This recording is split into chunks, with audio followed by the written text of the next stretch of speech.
what integrated meditation is and why it matters. In my recent Buddha Dharma article, Why Meditation Alone Can't Heal Every Wound, I explored a question many long-term practitioners quietly carry. How can authentic awakening coexist with unresolved harm to oneself and to others?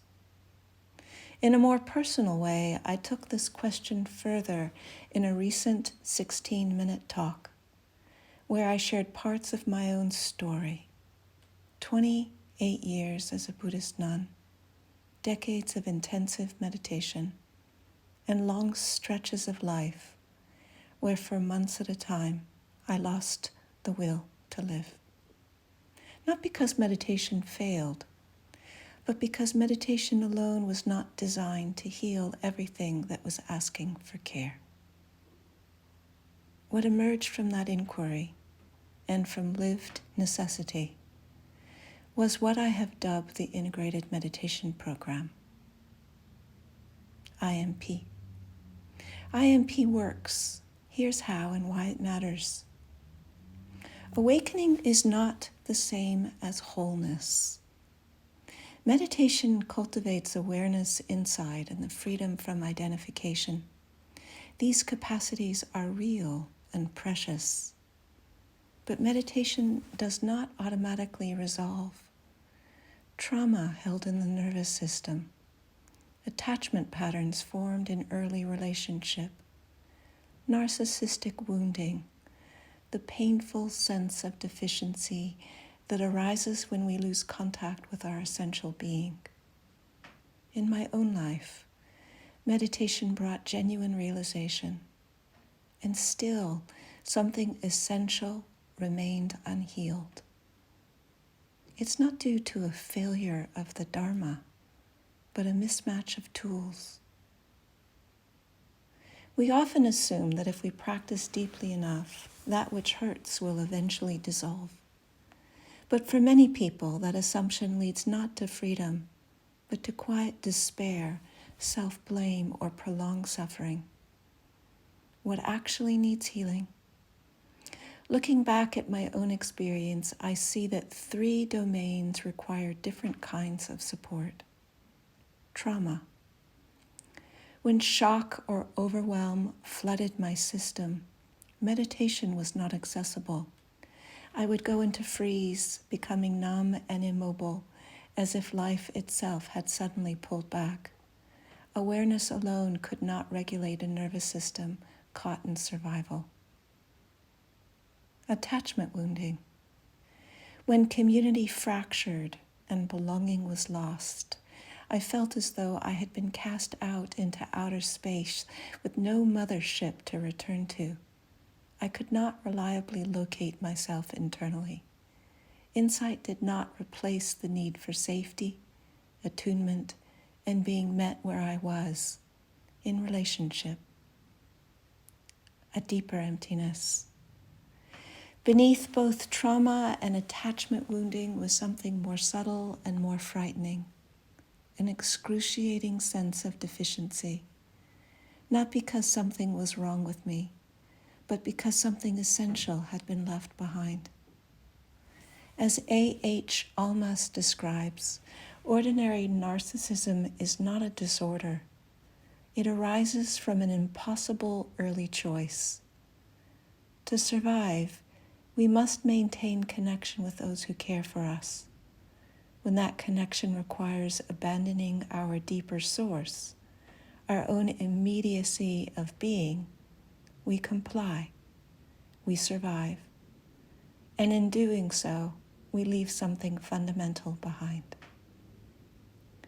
What remains is a painful, deficient emptiness, the feeling that something essential is missing. Many meditators know this feeling intimately, even if they've never named it. For years, I tried to let awakening resolve all these forms of pain. I could touch vastness, clarity, even freedom, and still wake up in the morning with my jaw and my pelvic floor clenched, my body bracing against life, while my soul felt hollow and alone. What changed everything was not facing this emptiness directly, but shifting my attachment baseline first. As relational safety stabilized, as I internalized safety, attunement, comfort, delight, and encouragement, something fundamental shifted. I had known long stretches when the belief that something was wrong with me fell away, but it always returned. Now, for the first time, it stopped coming back. I could locate myself inside myself rather than only through connection, approval, or belonging. For the first time, I could feel grief, fear, or longing without hardening against it. From that new ground, it became possible to turn toward that deficient emptiness without collapsing, dissociating, distracting, or reaching for compensatory strategies. And when it was finally met, not resisted, transcended, or analyzed, it transformed. What had felt like a terrifying absence revealed itself as spacious awareness itself, the immediacy of my own being, not something to fix, but something to recognize. That was the profound homecoming. It was not the end of all pain, but it was the return of my own being as a place I could stand. What the integrated meditation program actually does. The integrated meditation program does not treat trauma or narcissistic wounding directly. What it does is foundational. IMP restores the relational ground required for deeper healing and for meditation itself to function. IMP focuses on shifting the attachment baseline by front-loading experiences rich in 5 qualities: safety, attunement, comfort, delight, encouragement. These qualities matter because their absence or inconsistency is how insecure attachment patterns form in the first place. The structure of the integrated meditation program is informed by attachment research and clinical models of secure functioning, particularly the work of Daniel P. Brown and David S. Elliott as presented in Attachment Disturbances in Adults, Treatment for Comprehensive Repair, published in 2016. This material is now taught through the Integrated Attachment Therapy Institute, which trains clinicians internationally in attachment repair.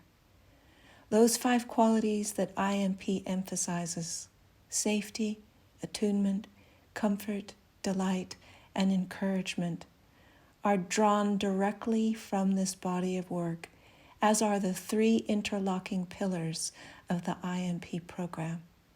The first one, collaboration. Authority is shared rather than centralized. Participants are invited into choice, voice, and agency. This directly counteracts compliance-based survival strategies and restores a sense of internal authorship. People begin to feel with the process rather than under it. 2, mentalization. Mentalization is the capacity to think about thinking, to reflect on one's own inner states and the inner states of others with curiosity rather than certainty or self-blame. As mentalization capacity grows, rigid interpretations soften.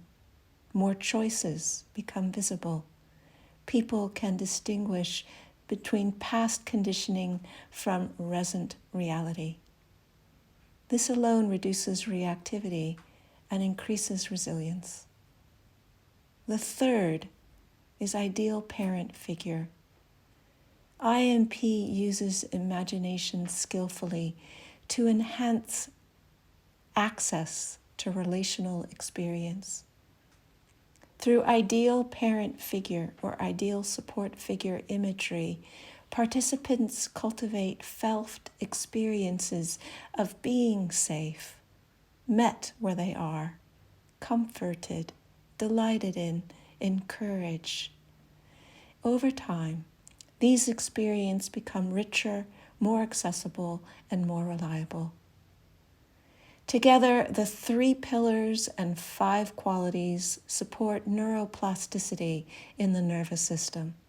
This allows attachment patterns to reorganize around the presence of safety, attunement, comfort, delight, and encouragement, rather than their absence.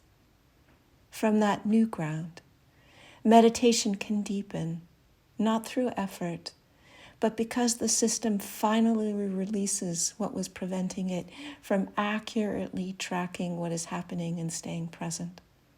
When this happens, something crucial shifts. People stop trying to meditate through insecurity and begin practicing from internal support.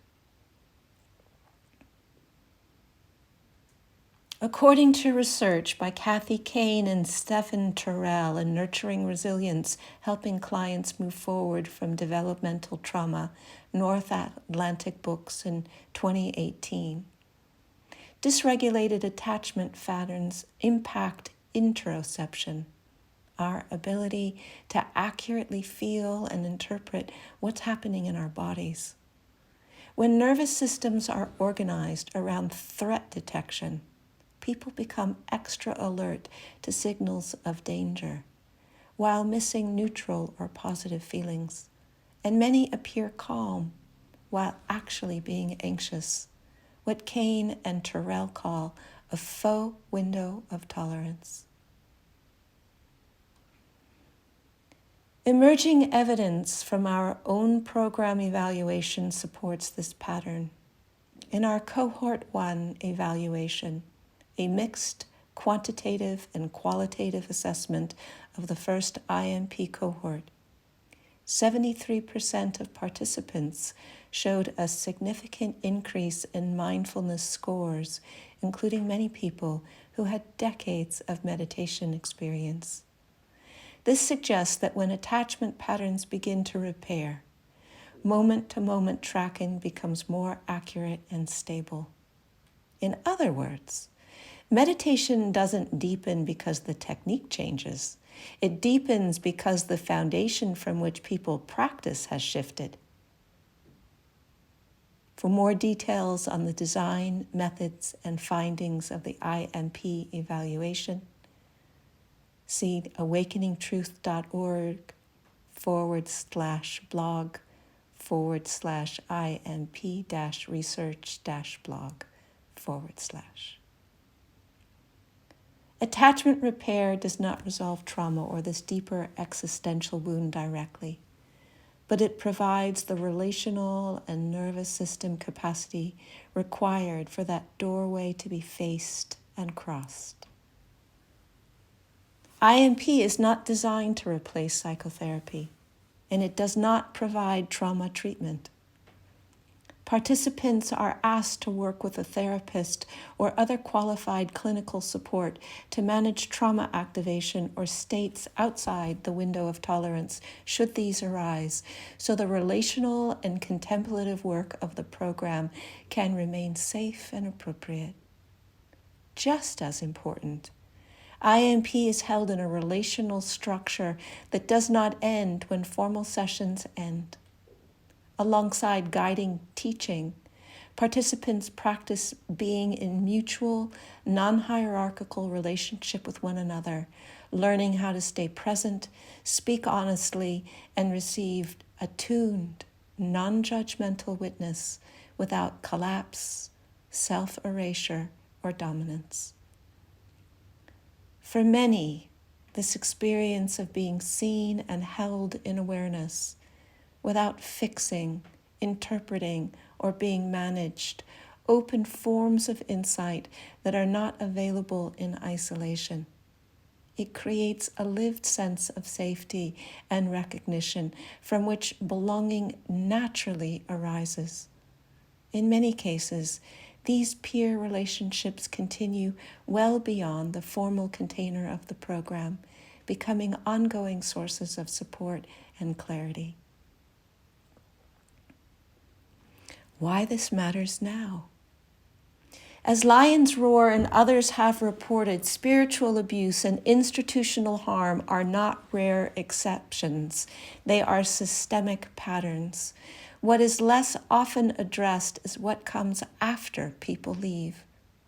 At survivors' gatherings, I repeatedly hear the same story: loss of community, loss of identity, loss of meaning, and months or years where life feels unlivable.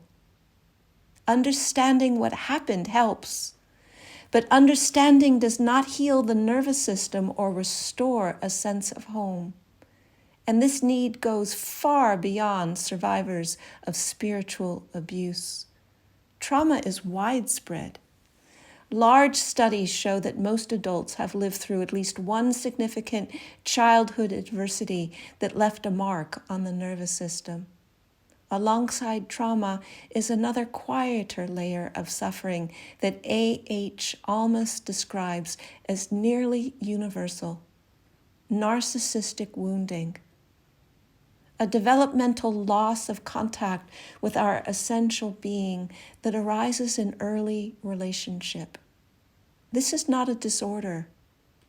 It arises from the ordinary compromises nearly all of us had to make as children to stay connected to those who cared for us, often at the cost of losing touch with something true and alive inside. There's also attachment. While many people develop secure attachment, a significant portion of adults carry insecure attachment patterns, not because something is wrong with them, but because their early environments could not consistently provide safety, attunement, comfort, delight, and encouragement. You can't do contemplative practice in a vacuum separate from what you have lived through. The wounds come with you onto the cushion. They shape how you practice, what you can access, and whether awakening becomes livable ground or just glimpses you can't sustain. The integrated meditation program was created for people whose path requires more than insight alone. When trauma, attachment patterns, or early loss shape the nervous system, meditation needs a relational and developmental foundation to become stable and livable. By honoring meditation alongside the realities of trauma, attachment, and human development, IMP offers a way for awakening to take root in the body and in daily life, not just as glimpses, but as ground. Coming home. In my own life, when the attachment ground finally stabilized, something profound shifted. The will to live returned, not through effort, but through safety and meaning, as if something inside finally exhaled. In my own case, it was only after I had left, disrobed as a nun, and done substantial attachment work that I could fully see the extent of the harm that had taken place in the community where I had given so much of my life. Once there was enough inner stability, the need for connection, belonging, and identity within a lineage no longer obscured what was happening. And finally, the work I had been holding myself together to complete completed itself.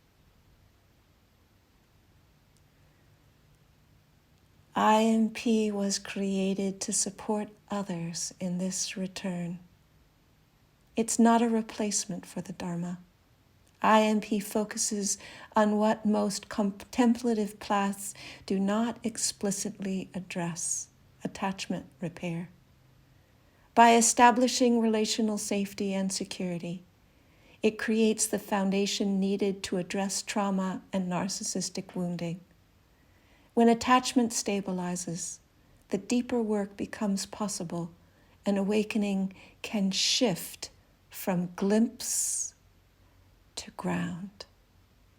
Imagine what becomes possible when more of us can rest in that ground, when wisdom and wholeness meet not just on the cushion, but in our communities, our relationships, our world. Awakening matters. Wholeness matters too. And when they unfold together, something shifts. What you could only glimpse becomes where you live. The meditation that once required such effort becomes refuge. That possibility isn't just for the few. It's available to all of us willing to do the work. If you're curious about the integrated meditation program, you can learn more at awakeningtruth.org.